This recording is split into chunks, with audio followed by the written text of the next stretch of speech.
Go ahead. Okay, this is June 8th hearing for Clackamas County. It's appeal of Z0540-22-HO. My name is Joe Turner. I'm the county's hearings officer. I start by saying I'm not a county employee. I am licensed as an attorney and trained as a planner.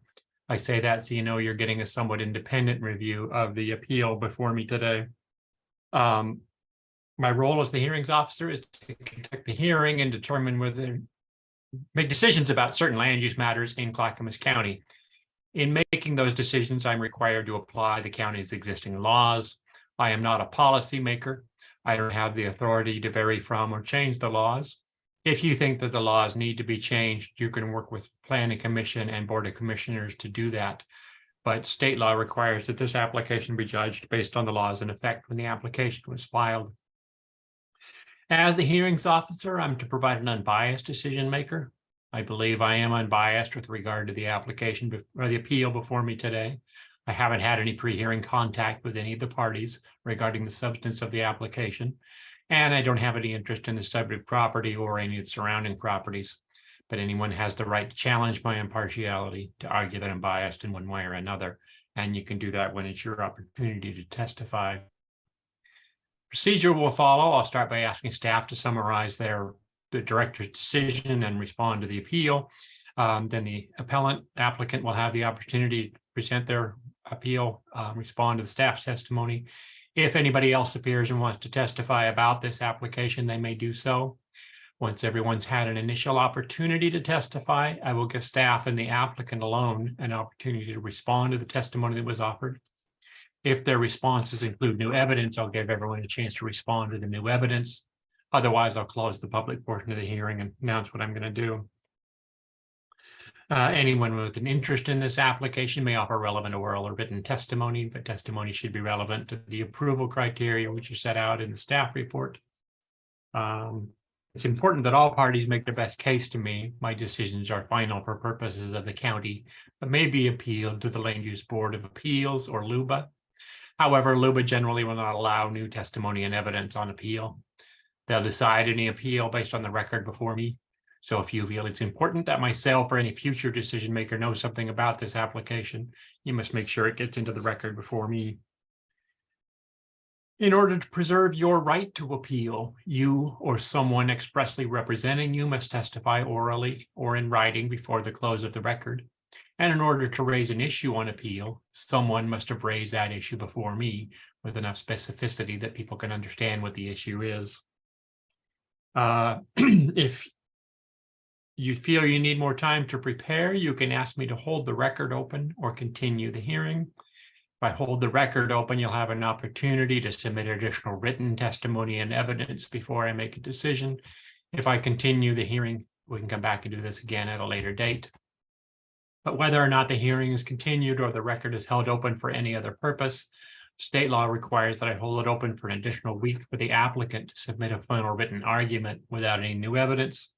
The applicant can waive that right if they choose, but if anybody else wants me to hold the record open or continue the hearing for any other purpose, you must make that request before the close of the hearing today. When you testify, please begin by stating your name and your full mailing address. Please spell your last name so I get it right. And if you represent someone else, please say so. And that concludes my introduction. Staff will tell us how to operate the Zoom system. All right, I'm gonna start with a screen share.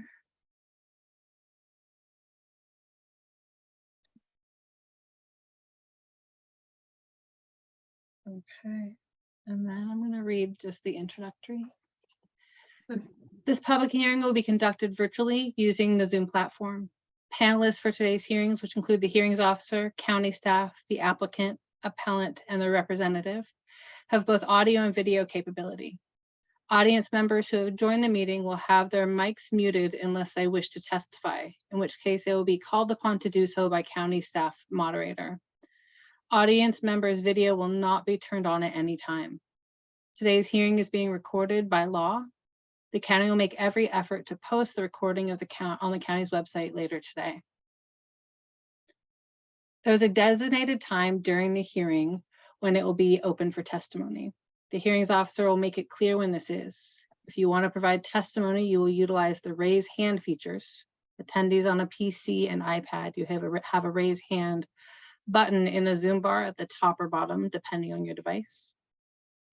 When the moderator switches you over to provide testimony, your screen will look different for a little while.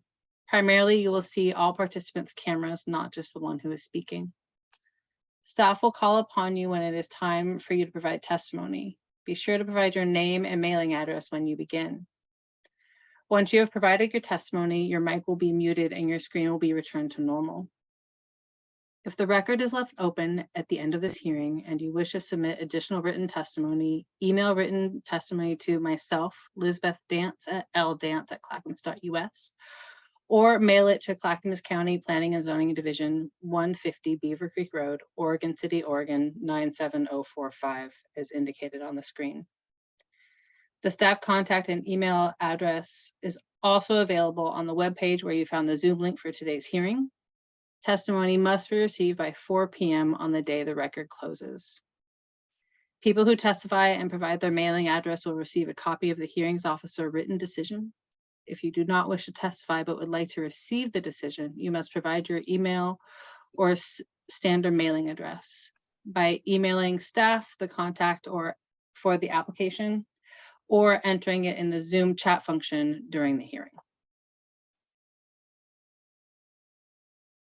Okay, that concludes Zoom introduction.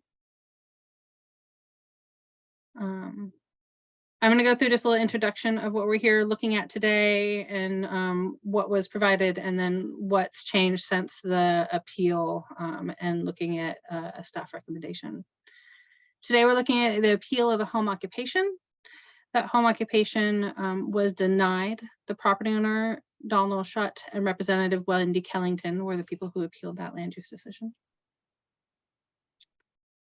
This property is known as 26646 South Highway 224. It's in the RRFF 5 zone, or Rural Residential Farm Forest. The property is approximately 5 acres in size.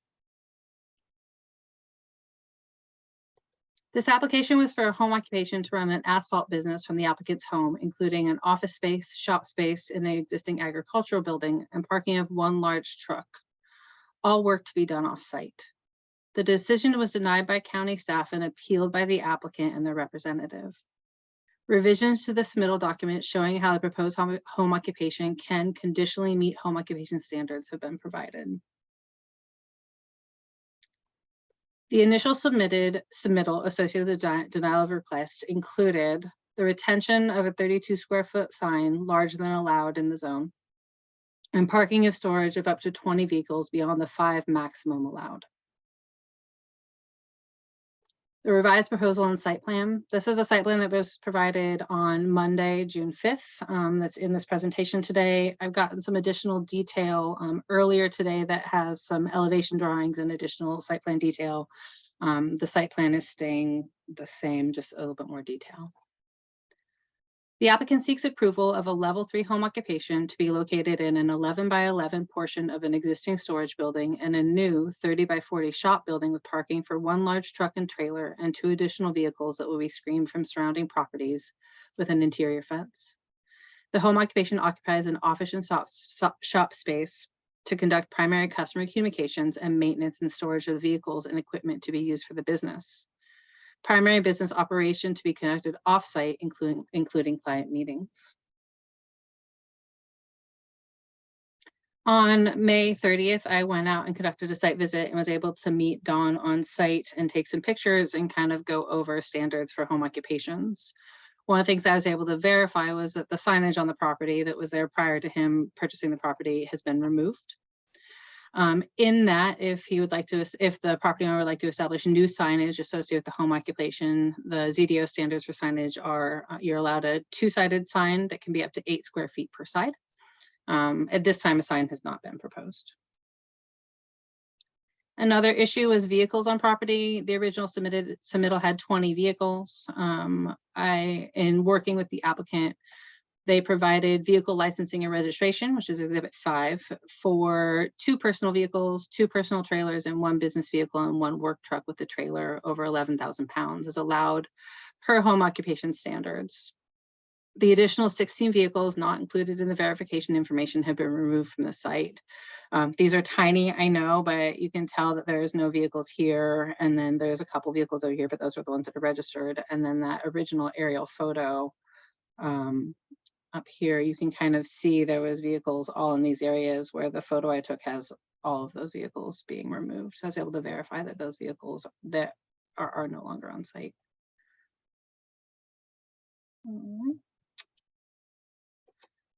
The revised site plan includes fencing and delineates parking areas for business and personal vehicles. So now they're showing that there'll be screening, and in this area will be where the 2 vehicles associated with the business could be located. They're allowed up to 5.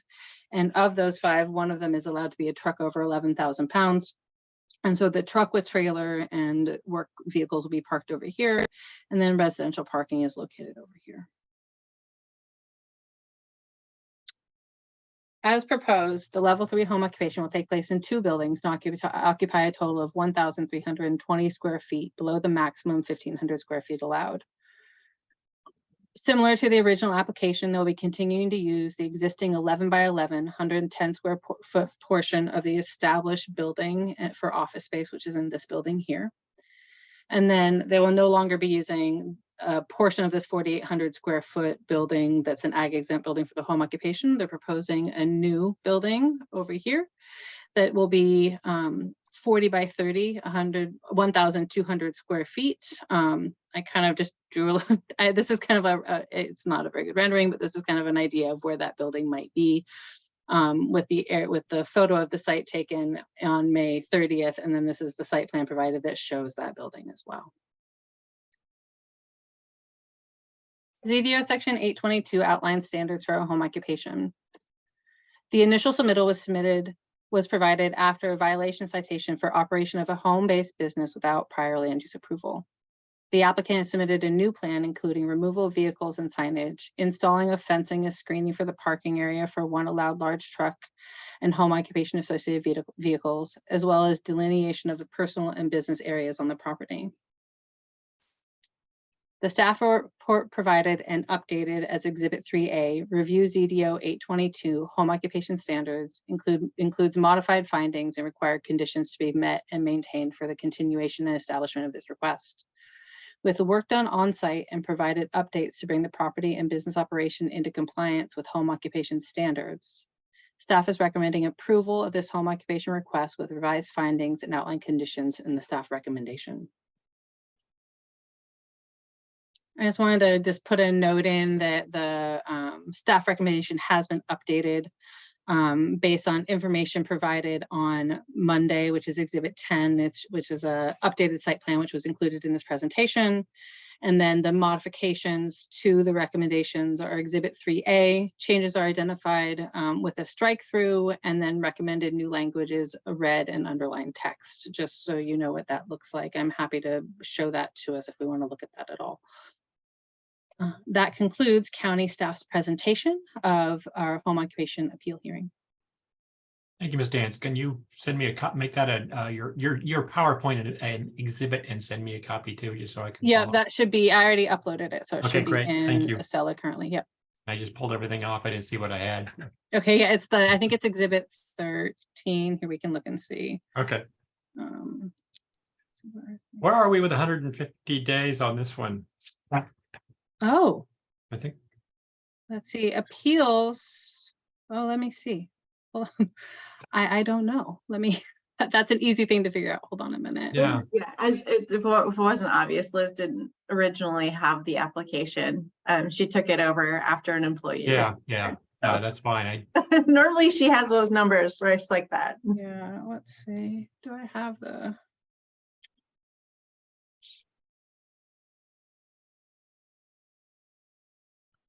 So if there's an issue, I mean, we can work it out. So, Oh, sure. I didn't think there would be an issue. I just wanted So to the know. decision was March 28th.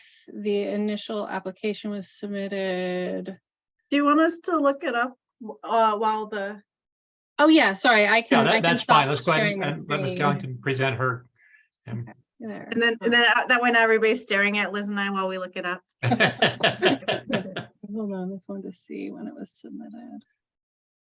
Yeah, while she's looking, Ms. Kellington, you want to go ahead? Sure, Wendy Kellington Law Group, representing the applicant Don Schott and Checkered Flag Paving. Really want to thank staff.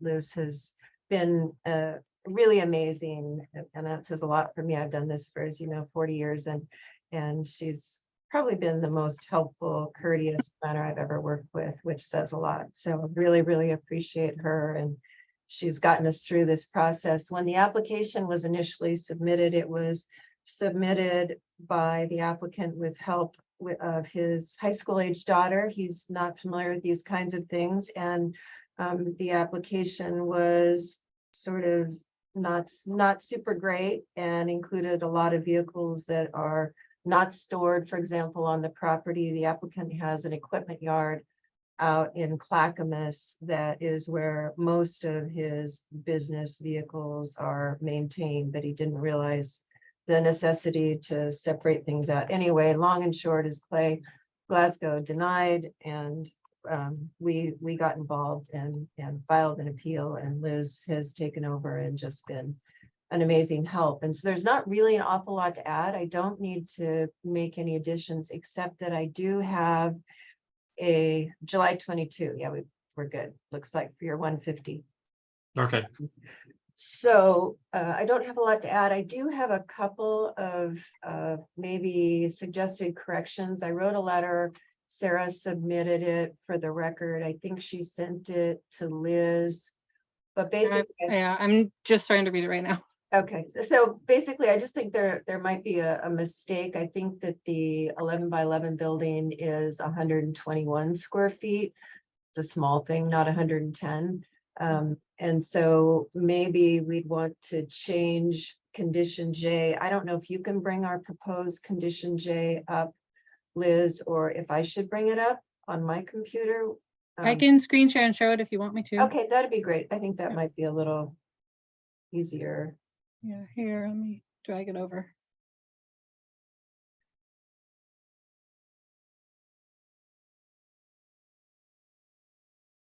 Yeah, and that can just be a correction if that's just, if it's just a square footage. So if you keep scrolling down, if you wouldn't mind, please. Keep going just a little bit. Okay, there we go. So what we would hope might be possible is for the condition to sort of read a little bit like this, to say maximum 1,500 square feet of accessory building floor space can be used for the level 3 home occ.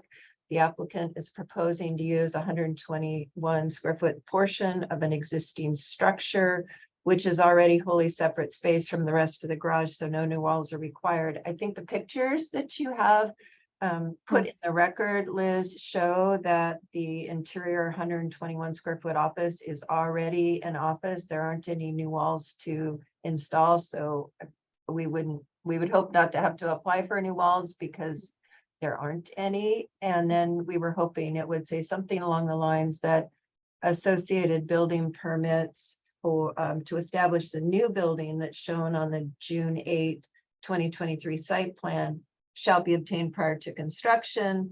It shall be located substantially where it's shown and shall not exceed a total of 1,200 square feet in its interior size. So I don't know what you think about that, if it's too clunky, but that was sort of the gist of what we thought might be a helpful adjustment to the condition.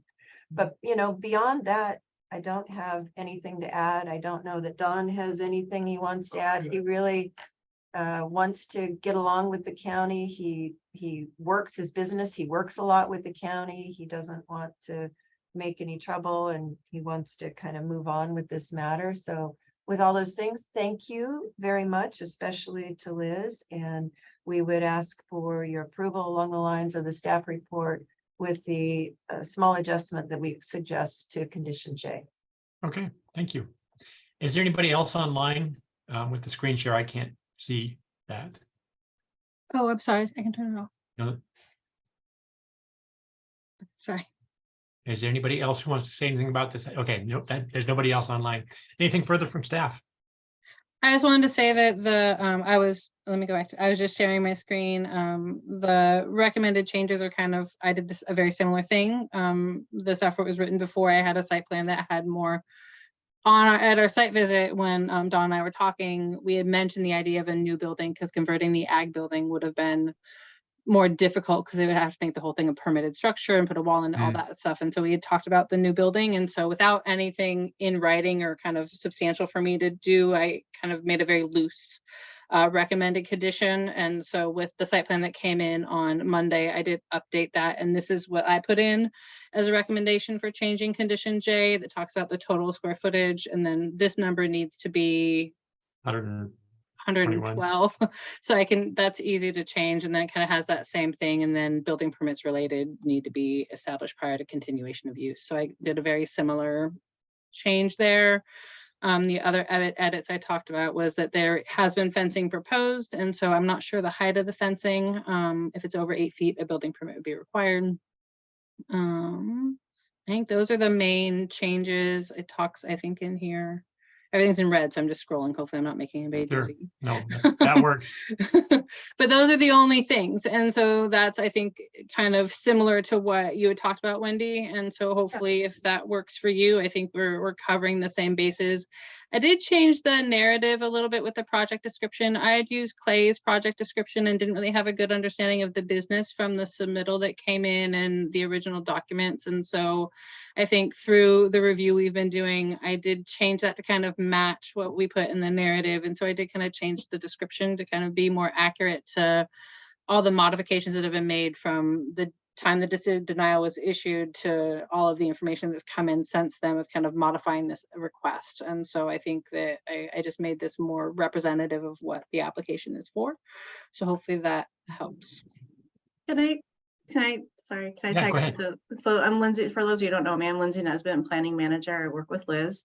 And I just would like to offer a little bit more support for the more open-ended condition that Liz proposed, because this code section allows you to have up to 1,500 square feet. So if you just say that building can be no larger than 12, in the future, if they wanted to add on, or even during, you know, if they wanted to revise their plans, the code allows for them to have more than the 12 plus the 112. So that's why Liz constructed her condition that way, to give them the flexibility if they wanted to expand in the future. Okay. Okay, Thank well, you. that, I mean, obviously, I'm not going to object to that. Thank you. That's very courteous and nice. And so I guess the condition would just need to be adjusted slightly to make sure that it does have that open-endedness. And I think that's a great idea. It's brilliant. So thank you. Right, and Joe, did you want to see the exhibit? Let me check my exhibit list here. Let's see. The only thing I don't have is the letter that came in during the hearing. Exhibit 11 is, and I can screen share that. Let me open it. Exhibit 11 is an email that came in today that doesn't own the, because for us to do reviews, typically one of the requirements is that we, oh no, where'd you go? Where'd my meeting go? Oh no. Are you guys still there? We're here. Yeah. Okay. The screens, I was like, what just happened? Yeah. Here, share. One of the things that we require is like elevations of buildings to kind of get a representation of what's going on. And so we did I added this as exhibit 11. This just came in today. And so this is the site plan that we talked about with the home office and the proposed building, the fencing for the parking. And then this is an aerial that kind of shows sign removed, all the same things. But then we also have some elevations of that proposed building. And so this is in there as exhibit 11 as well. And so this is an exhibit that just came in today for you in your record. And I'm pretty sure I uploaded all of this into Acela as well. Okay. The only thing not Thanks, Ms. Dan. yeah. Ms. Kellington, anything further from the applicant? Nope, that'll do it. Thank you very much. You said something about a minor tweak to the condition recommended by staff to maintain that flexibility that they're talking about. Yeah. What's that tweak? I don't have the text in front of me, so I'm not sure. Yeah, I think it said, and Can we pull that? a new accessory Yep. building, 30 by 40, that's 1,200. I mean, that's all that's proposed, but if the idea is that it could be up to 15 total. 15 total, you might say, or up to a total of, an additional, Yeah. what's it? Yeah. Yeah, so Okay, I can do that.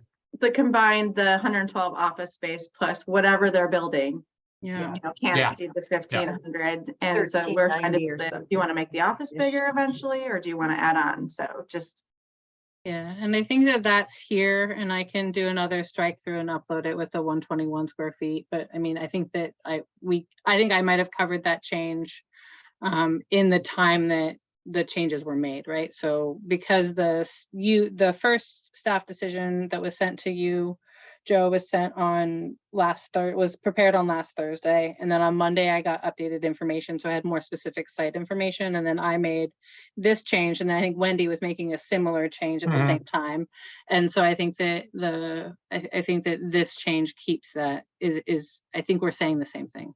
Okay, Exhibit 3A is the final conditions. that Yeah, the county 3A proposed. is what I'm looking at, is this Okay. right here. Great. Yeah. Ms. Kelling, did you have the right to have me hold the record open for an additional week for your final argument? No, I don't need that. Thank you I very figured. much. I'll Okay, wait.